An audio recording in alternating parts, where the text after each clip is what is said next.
Talking Journeys of Belonging to Blackness, Season 5. This episode kicks off my series entitled Diasporic Journeys. Recently, I traveled to the continent of Africa for the very first time. You will venture with me to Johannesburg, South Africa, and Soweto.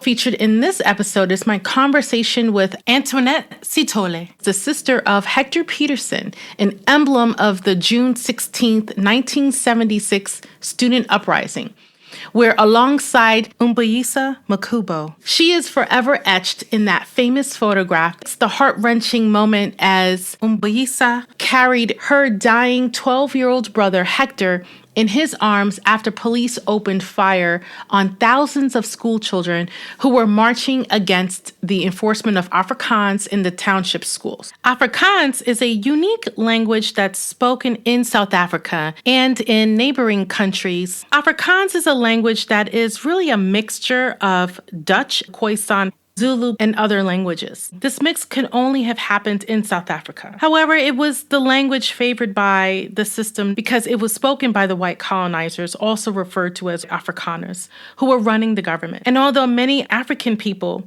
especially in the colored community, speak it even now, the children felt that this language would not prepare them for the world that they wanted to live in. The June 16th photograph stands as part of the memorial site and museum named for Hector Pieterson. So, without further ado, let's journey to Johannesburg. Give Black Alliance is proud to support the podcast Talking Journeys of Belonging to Blackness, hosted by India Lork Wilmot. The podcast is an exploration of all aspects of our Black communities, including gifts of time, talent, and treasure, while shedding a positive light on the African descendant experience globally.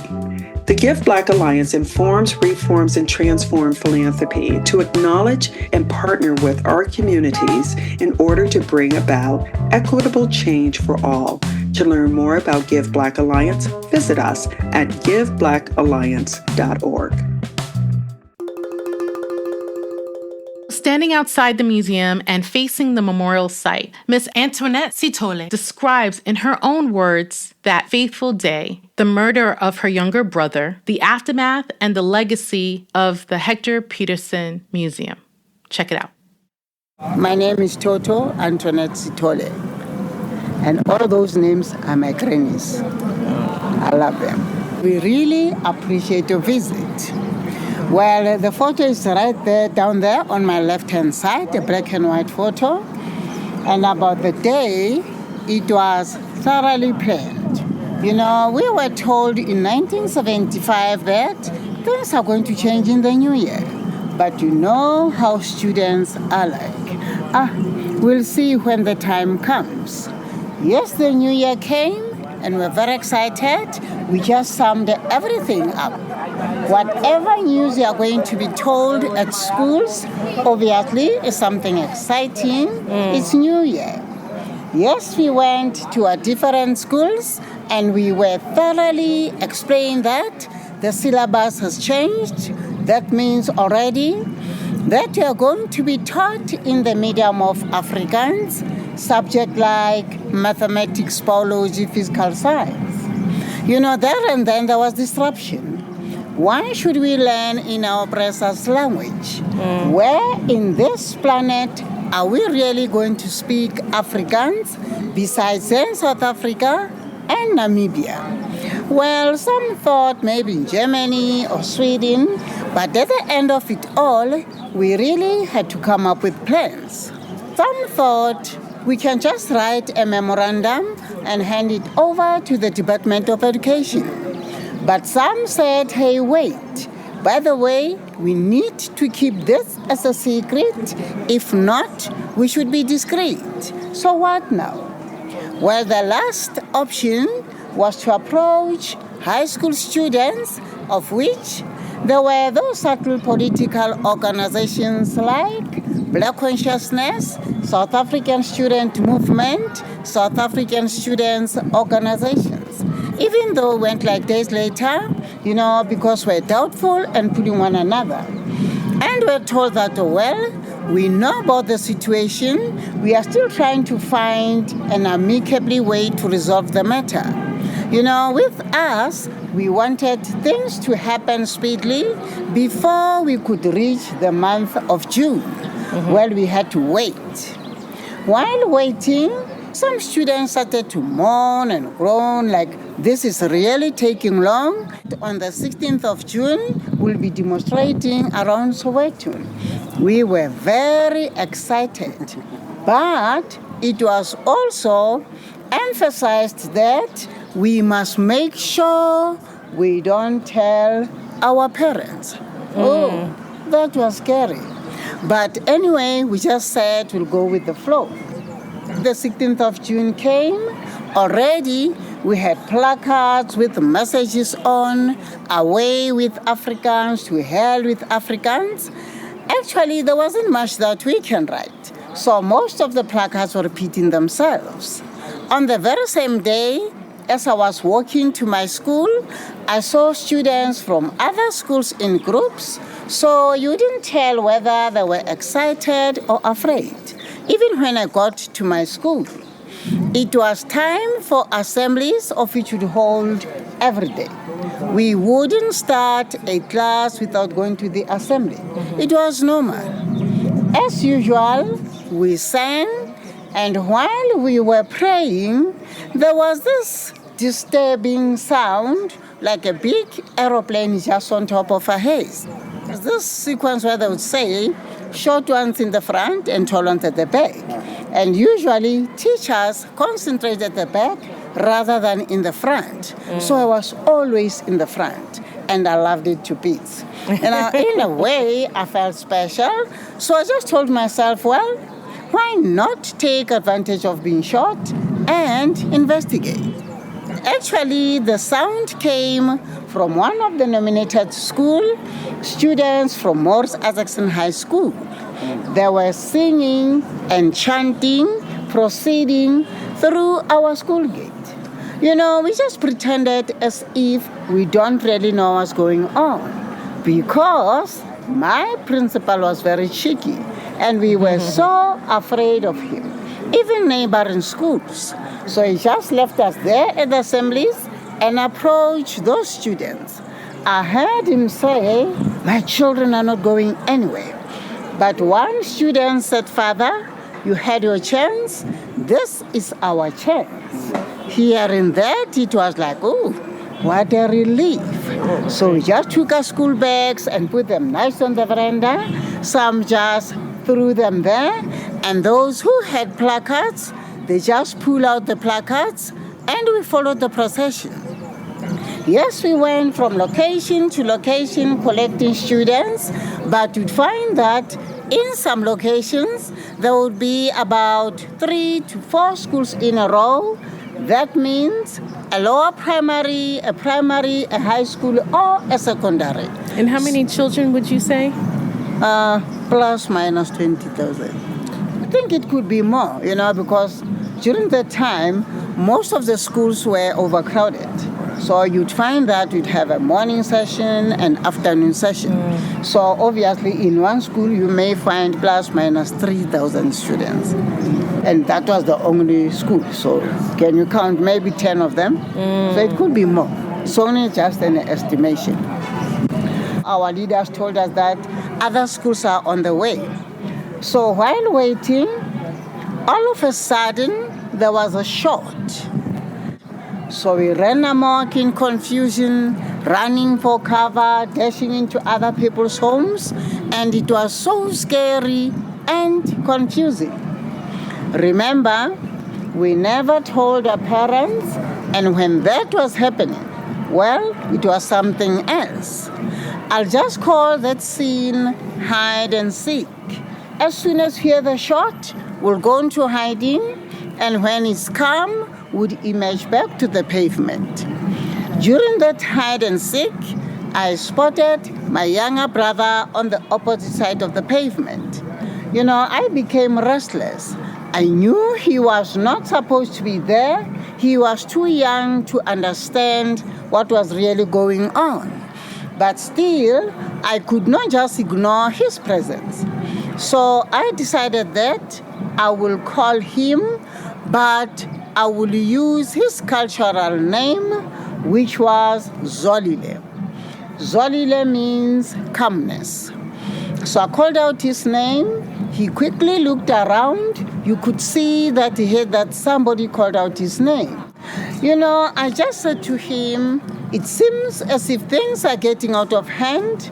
I'll make sure we get home, we'll be okay. Well, I was just saying that, trying to be brave and bold. I was very scared. So while I continued talking to him, there was another shot, so we had to go back into hiding. Unfortunately, we went two separate ways. When it's calm, as I emerged back to the pavement, he was nowhere to be seen. Yes, I looked around, my eyes roving, thinking I might spot him again. But not very far from where I was, like something happened there, and students were busy gathering the scene. So I sort of had two minds, whether I should go and investigate or stay. Eventually, I chose to stay, because I thought he might come around looking for me and we are going to miss one another. But I was very anxious to know what was happening there. I had to stay. Yes, my eyes were roving and at the same time trying to think that if he comes around, we can take any street. If not, we should wait for other students to be in a group of 5 or 6. Then we can hit the road. I don't know. Maybe because my mind was wandering and I was also confused, I just saw a man coming from nowhere, running towards me. As that man passed me, my eyes followed him, and actually he was focusing at that crowd where students were gathered. When he got there, you could see that he was making way, pushing these other students. And it also seemed like he was struggling or trying to get something from these other student hands. As he lifted, yes, I could see the body frame. As he lifted for the second time, the first thing that I spotted, it was my brother's shoes. So I tried running to the scene. Already, they were on their way, running towards me. I joined them, and as we continue running, I was asking this man, "Who are you? This is my brother, I've been looking for him. Where are you taking him?" The man just kept on running. Then I looked at my brother. I saw blood coming from the side of the mouth. "Can't you see my brother's hurt? Where are you taking him?" He never said anything. A car just stopped in front of us, and one lady jumped out of the car, introduces herself as a journalist, and said she can help us. As that man was about to put my brother in the car, he said, "Oh, he's dead."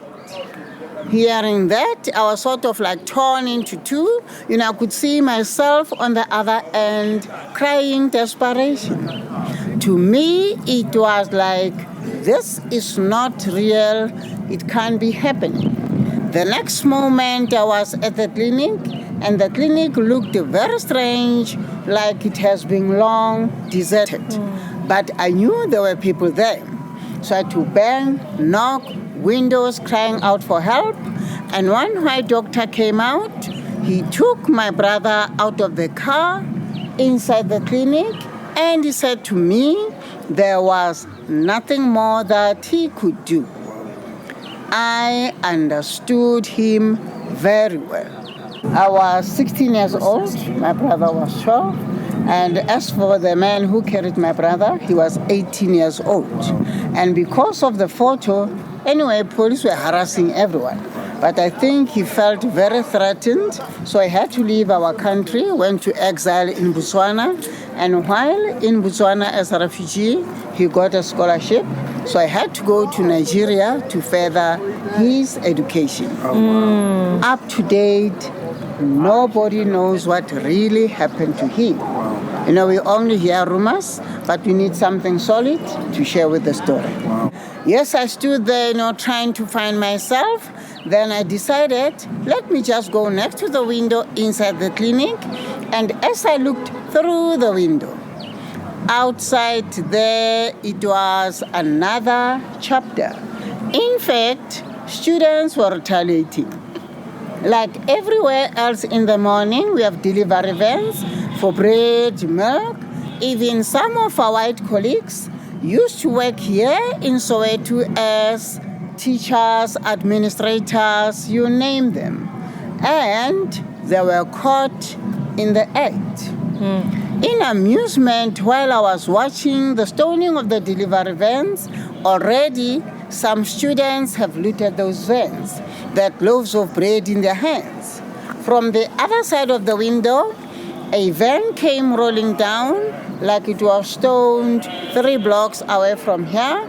And on the side of the door, there was an abbreviation of Western Board Administration. That means that car belonged to the government. And at that moment, anything that belongs to the government was destroyed in any form. Yes, that car lost control and swerved to where most of the students were.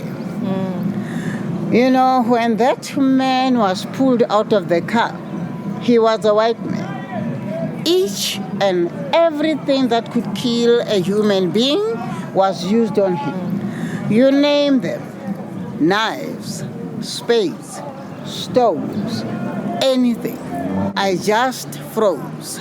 Then I thought, now my mind is really playing with me. It was unbelievable. Days later, we heard that the very same man who was killed, it was Dr. Van Halstein, who was assigned here in Soweto as a social worker, and so many people knew him. That was sad.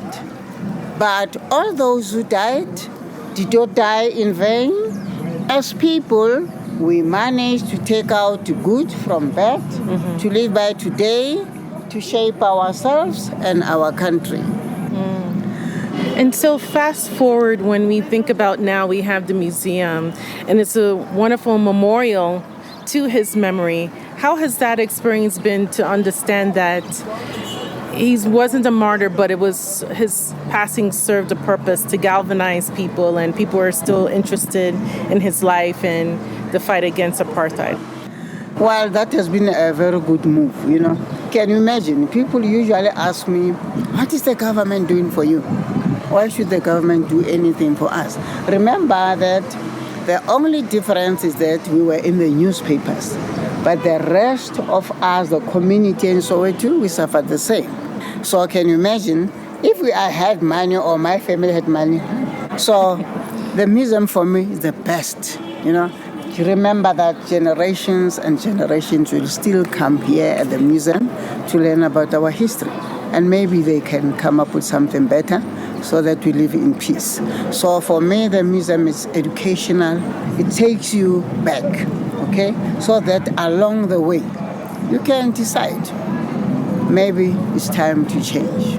Forgiveness also plays a major role, It's not easy, but at some point, you have to forgive. Remember that during the apartheid era, we were nobodies, especially black people. With us going out through the streets, we just focused on education. We never realized that that was the turning point for all South Africans. So forgiveness also played a major role. Even though I know it's up to individuals, but for me, I realized that looking at the picture, because it used to break me in pieces. So I just told myself, well, I cannot live like this. I was given a second chance to live. Let me just confront the picture, because it was very, very hard to look at the picture. While looking at it, something just came up from my mind, okay, you can say you know those people, but you're not one of them, okay? or if not, you have read a book. Not like distancing myself from reality. I'm telling you, it worked wonders. So I had to forgive. And remember that you have to start all over again.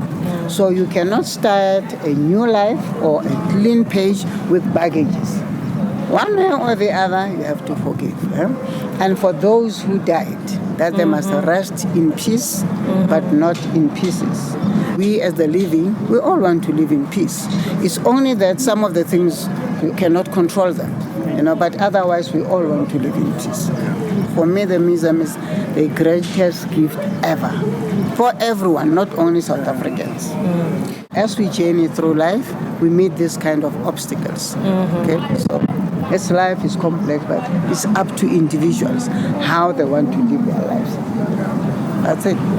I hope you've enjoyed the first installment of the Diasporic Journey series that highlight my travels through the diaspora to South Africa and Zimbabwe. Special thanks to Miss Antoinette Sithole for being such a great storyteller and for sharing her journey with us. Be sure to stay tuned for the next episode in this series where I will be exploring the concept of coloredness more deeply with South African sociologist, development practitioner, and political analyst Tessa Dooms, who is also co-author of the book Colored: How Classification Became Culture, as we discuss what it means to be South African and to identify as Black, colored, and more.